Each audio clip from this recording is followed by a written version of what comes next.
Hello, and welcome to the Work with What You Have Frugal Innovation podcast series. This is podcast part 2, How Do I Find Local Resources? The material here is intended to supplement resources that exist for the healthy community approach, which you can find on the Alberta Prevents Cancer website. So here's a roadmap for Work with What You Have. As we mentioned in part 1, at the end of this series, you should be able to take what you've learned about frugal innovation, have the examples and tools to apply it to help drive positive change in your community. We've covered part 1, the concept. This is part 2, local resources. The final series is on planning, tools, and tips. At the end, there's more information if you'd like to follow up, and we'd love to hear back from you. So let's get started. What will you learn in this section on local resources? Well, we'll ask which resources are typically needed for healthy community initiatives and explore where you might find them. The presentation will walk you through those questions and bring in some examples of communities who've asked themselves the same thing and found some answers. So let's jump in with Therese's story of promoting healthy living in Vulcan. Vulcan is a town in southeastern Alberta, a warm and inviting rural community of 1900. A dedicated local group called Act for Health wanted to encourage healthy, active lifestyles in the winter. Initially, they looked for funding and had no luck. So, members of Act for Health approached the local golf course directly about developing cross-country skiing on site. The golf course manager was enthusiastic, and the town quickly came on board to support the initiative. The idea snowballed, and within a couple of months, the trail was marked, a map of the trail was in place, and a sign-in sheet was ready to go in a mailbox at the trailhead. Posters went up, cross-country skiing was added to the recreation guide, and everyone waited for the snow. Community members volunteered throughout the season and took responsibility for breaking trail in order to leave tracks for other users. Building on this success, through a partnership with the library, the group was able to purchase snowshoes and can now loan out snowshoes for use on the trail. And plans are in the works to move forward with purchasing some track set equipment for phase 2 of their venture with a donation. So here's a picture of the Vulcan County that you can see. Now we've got some information here from the Alberta Prevents Cancer website. We'll just take a quick look at that to see what's available to you for your community initiative. So if you go up here to albertapreventscancer.ca, you'll be able to click on Alberta Prevention Data and look at the community dashboard. That'll take you to this site. On the right, you can see community success stories if you want to learn from others, how to collect data that will be relevant for your own community, and then how to use the community dashboard here. So if we click on this, it'll take you to this home page. This is what it looks like for the province as a whole. So you can see we've got some general demographic data on the left, and on the right, some social demographic data. So you might ask yourself, how is this relevant for my initiative? Well, if you click on each of the icons under sociodemographics, it'll give you a bit of information. So for example, this one, higher education levels are often linked to better health. So you might take a look at the education levels in your own community and see whether or not you want to target groups that have a bit lower education to really try to boost their health. So that's how you can use some of this. We'll come back to our presentation.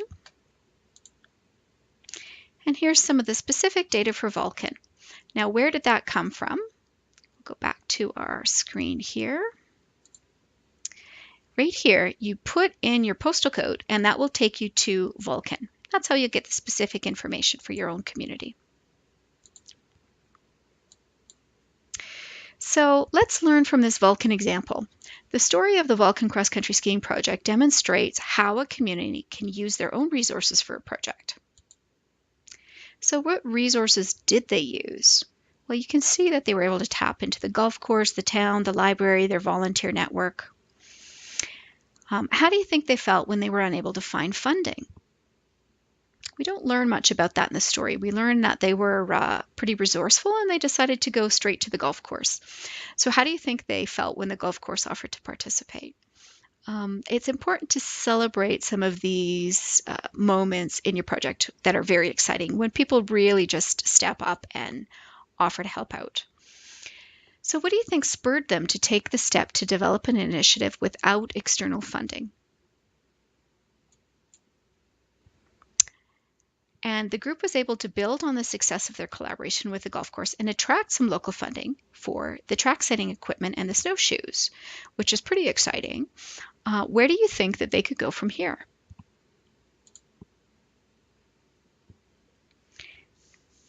So, thinking about your own community health initiative, what are the challenges you might face in estimating the resources that you need and in finding them?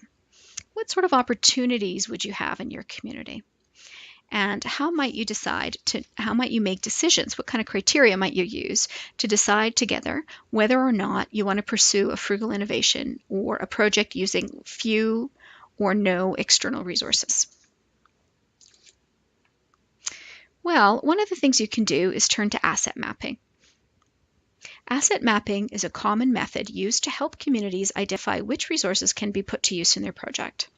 It's considered by the National Healthy Communities Coalition to be one of the 5 key building blocks of the healthy community approach, which are community citizen engagement, multi-sectoral collaboration, political commitment, healthy public policy, and asset mapping.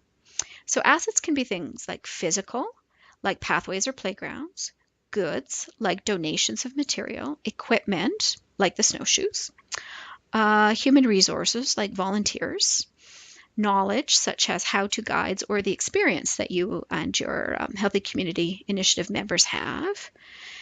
Community groups can be assets like churches, mosques, ag societies, business associations. You might have natural assets like trees and rivers that you want to use in your initiative, or there might be other types. You can find information about asset mapping on the Alberta Prevents Cancer website and at some key groups like Healthy Communities National Coalition and the Cody Institute at St. FX University in Nova Scotia. Okay, so next, let's take a look at Danielle's story. She is with the Edmonton Youth Emergency Shelter, and we'll look at how Danielle was able to, and her partners were able to build a beautiful outdoor space using volunteer labor, donations, and free material. So let's just click over here, and we'll go here.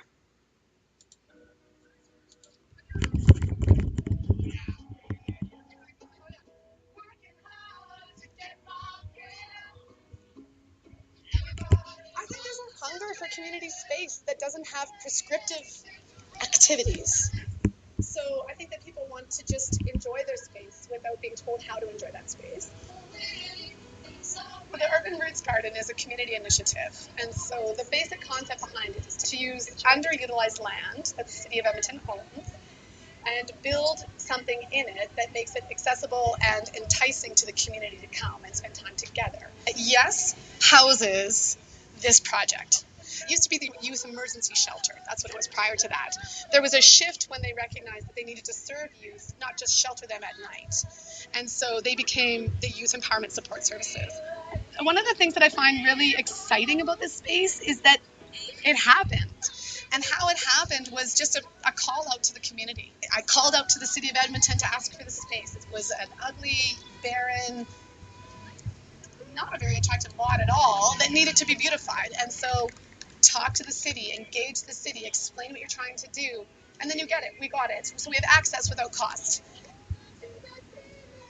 I went to a couple of different social events with Danielle, and she's everywhere talking to people about the project, and the more the word got out there, the easier it was to round up support for the project. The soil, for example, we made a call out to people, and the soil just kept coming.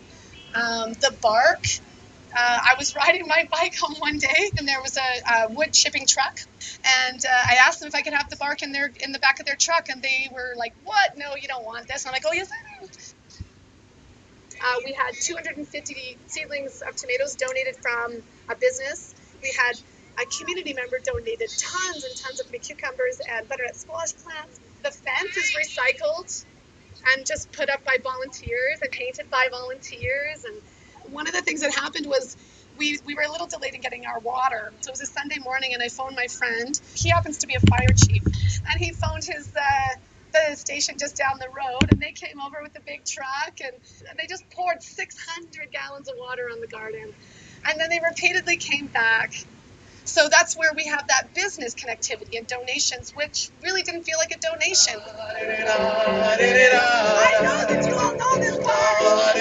You know what? As corny as it sounds, it kind of reinforces your faith in humanity, reinforces your faith in community, that you can do this without a huge cost.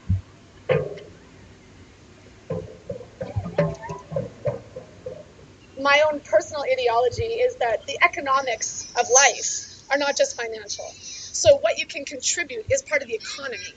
And that I think that human capital is actually what built this, not financial capital.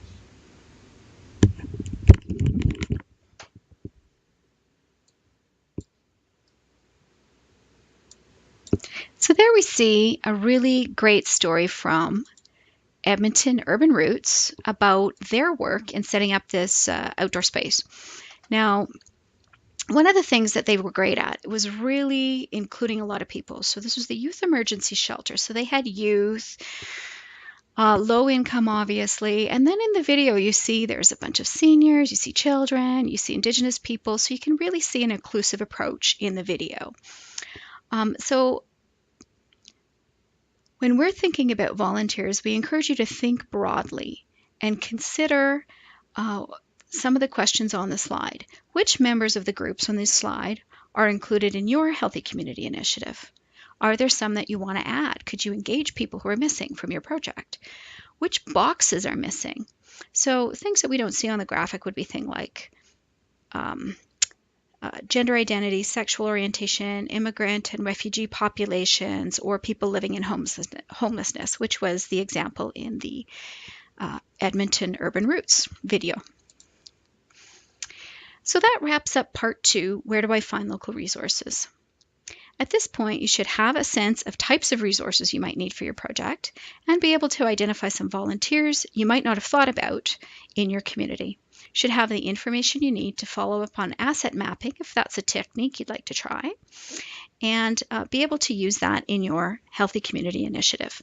So next up is part 3, tools and tips for planning. So at this point, again, we'd like to say thank you for participating in part 2. As we've mentioned, the Healthy Communities approach aims to empower communities and build capacity so that you can address local health needs for overall wellness as well as cancer prevention. There's more contact information if you'd like to hear from us, and thanks once again.